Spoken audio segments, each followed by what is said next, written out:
All right, it sounds like we're all up here on YouTube, Facebook, and the GoToWebinar today.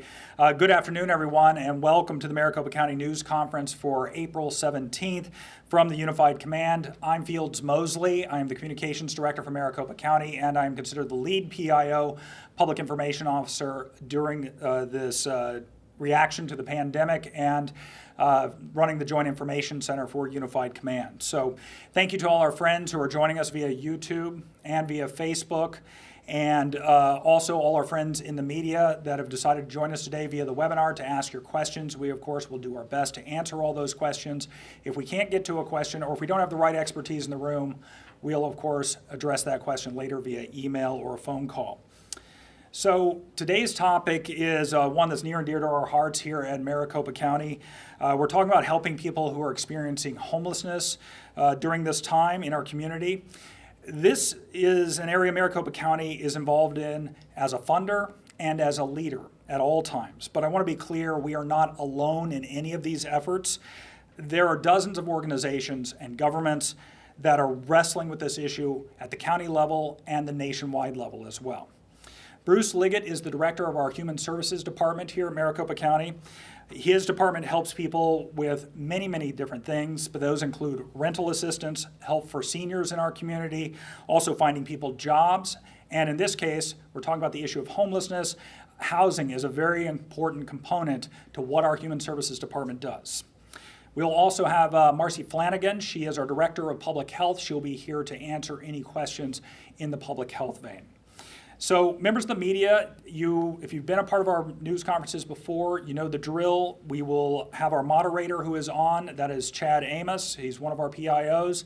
He will open up your microphone when you raise your hand virtually in that GoToWebinar. And please note, if you have your hand raised, please unmute your microphone, and then we will unmute you on our end to allow you to ask a question.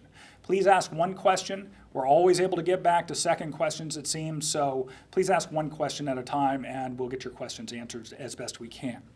So a couple of reporters last time had some difficulty with GoToWebinar. I want to cover this very quickly. If you're having difficulty, please don't keep clicking the mouse or touching your screen or however you're joining us. If you continue to do that, the program cannot catch up and we cannot help you. So if you're ultimately not able to get your hand raised and get your mic unmuted, log out and log back into the GoToWebinar and we'll try to catch up with you there. Otherwise, we'll follow up with you a little bit later from the Joint Information Center. So with that, I want to welcome Bruce Liggett. This is the first time joining us for one of these press conferences. And again, Bruce Liggett is our Director of Human Services here at Maricopa County.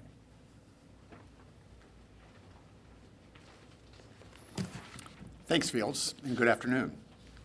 I wanted to share with you this afternoon some of our plans and our progress we've made addressing the homelessness and people who are homeless in terms of the COVID crisis. So the Human Services Department is part of the overall Maricopa County Unified Command, and that's to ensure that our actions are guided by public health and public health data and are coordinated with all the operational and logistical pieces going on in the county.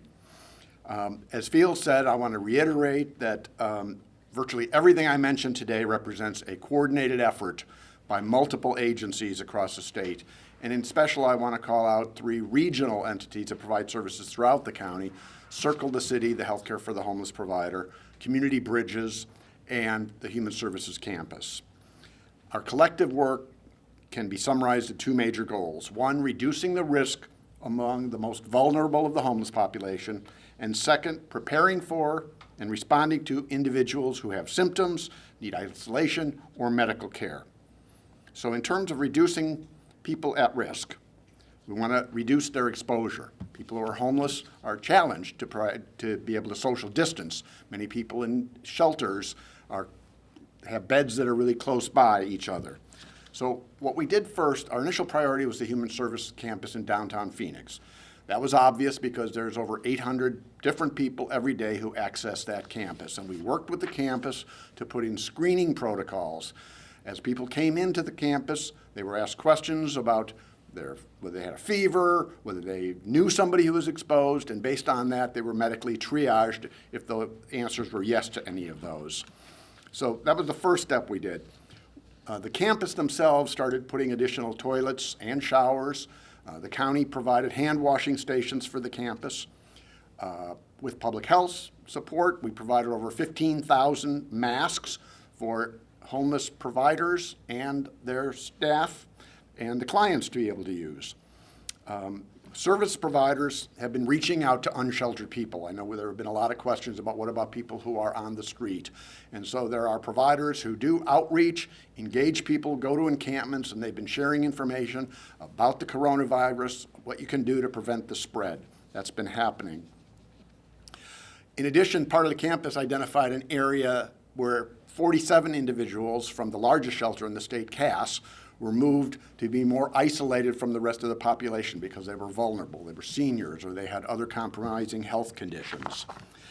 Next Monday, we're going to begin a transfer of 48 additional high-risk individuals to get them out of congested congregate settings into more private areas in a facility we've leased in the East Valley.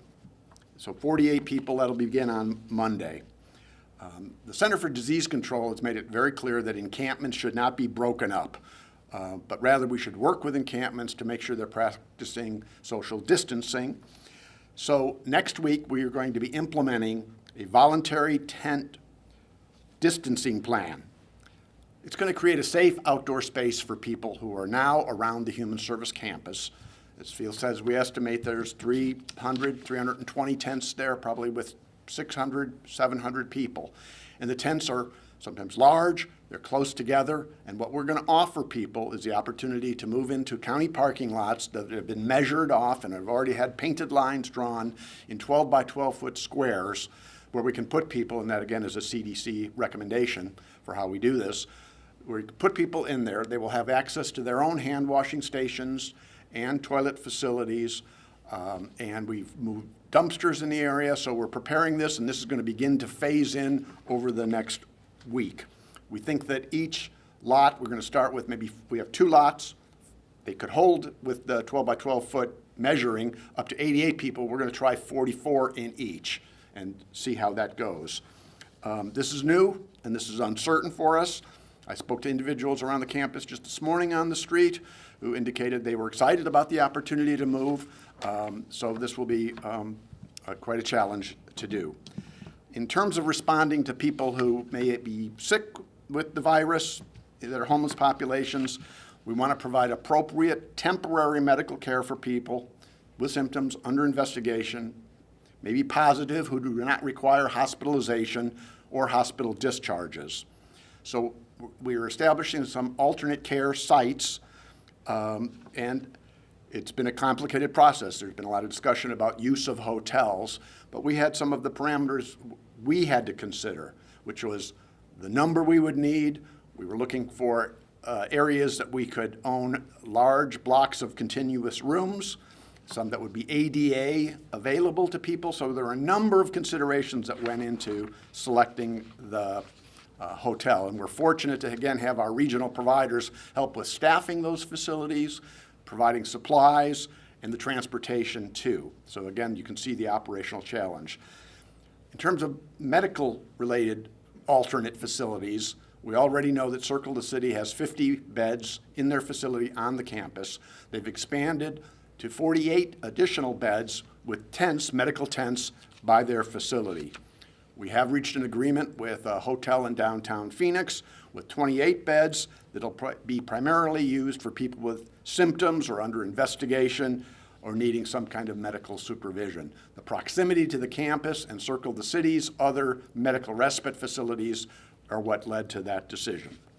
We also have identified a facility, have not yet signed an agreement, but it's in downtown Phoenix for another 25 beds that'll initially be used for at-risk populations, but will be available if the number of people who are potentially infected need that type of care.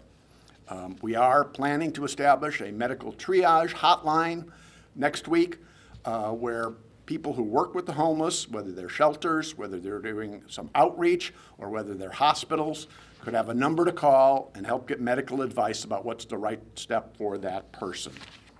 So In terms of the overall system, we've either rearranged facilities or entered into leases to add almost 200 new beds for people dedicated to this crisis. Fortunately, we're not aware of any significant outbreaks among the homeless at this time. Our efforts, we know, are temporary as long as the crisis exists, yet we're going to use every opportunity we have working with these people to work on their permanent solutions, which is housing, to further engage them and to give them the support they need to be able to move on and be self-sustaining. So I'm grateful to the support of the County Board of Supervisors and the county manager and the public health staff who've been so helpful to everything we do. Thank you. All right, thank you so much, Bruce. Appreciate it. That was a lot of information for all of you to digest. I know I've visited with many reporters out there about some of our plans and kind of giving you a high-level view of this, but certainly Bruce is deep into the details and he's provided a lot of context here for the information I've already provided. So with that, we'll go to questions now from the reporters who are on the line, and Chad is moderating that today. Chad, do we have a question? I have a question from Leon Gonzalez. Leon, your microphone is live. Hi, thank you for your time. Just I was wondering if there was a detected case on the homeless community. I know that already said that there's not an outbreak, but if there was a case detected on the homeless community. Thank you. We're not identifying individual cases or discussing individual cases. Circle the City is the healthcare provider for people experiencing homelessness, and they obviously have a spot as well as the overflow that Bruce discussed there at the campus. They will be conducting testing as testing is warranted, or people might be getting tested in hospitals or other places. But many of you have asked for answers about specific congregate locations, whether it's a hospital, a long-term care facility, or the Human Services campus. That is not how we discuss information. If a person tests positive, they will be a part of our overall statistics regarding people that have tested positive for COVID-19. Do we have another question, Chad? We do not. So I'll give it a couple more minutes. As a reminder, we do have Marcy Flanagan, the Director of Public Health, here as well, if you have questions on this Friday about anything regarding public health related questions. Leon does have a follow-up. Leon? Go ahead. No, my question was already answered. Thank you. Okay.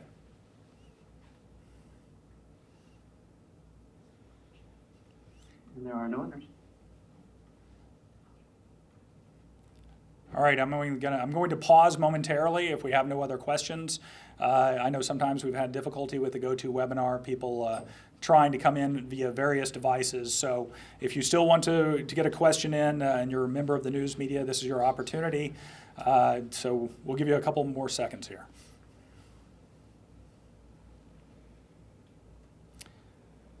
Do we have any takers, Chad?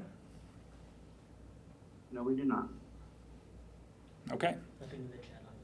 All right, and nothing in the chat as well, I'm informed. So, all right, well, thank you very much for joining us on a Friday afternoon. Again, that was Human Services Director Bruce Liggett. His last name is spelled L-I-G-G-E-T-T, and we will be sending out a news release as well about this news conference and some of the information we provided today, so you'll have correct spellings and that sort of thing. So, as one final reminder, please put on your Twitter and your Facebook, remind people to fill out their census if they're stuck at home during this time. So thank you so much for joining us on this Friday. We will make you aware of the next media opportunity, and for those listening in on YouTube and Facebook, we've been trying to do this several times a week, and we'll try to keep up that frequency as we go through this together. Thank you very much.